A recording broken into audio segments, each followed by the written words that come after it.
I believe that healthcare is a human right and that we need to be doing everything we can to get to universal coverage.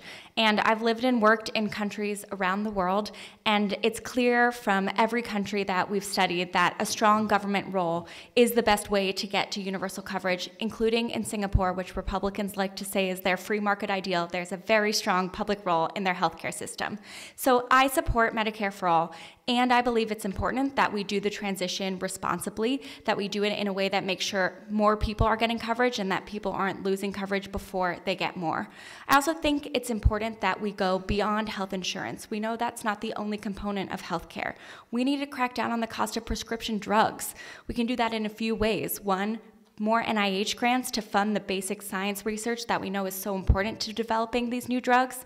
Two, making sure that these pharmaceutical companies aren't spending more money on marketing than on R&D and making it so it's illegal for them to directly market to consumers. And three, cracking down on bad actors like the maker of insulin that just jacked up the prices but without any real innovation. We also need to look at the disparate access to healthcare. So the United States is one of the only countries in the world, in the developed world, that the rate of maternal mortality has actually increased in the past 10 years. So we need to be working on that urgently right now, including by expanding Medicaid so that it is the full year after pregnancy instead of just 6 weeks, which it is right now.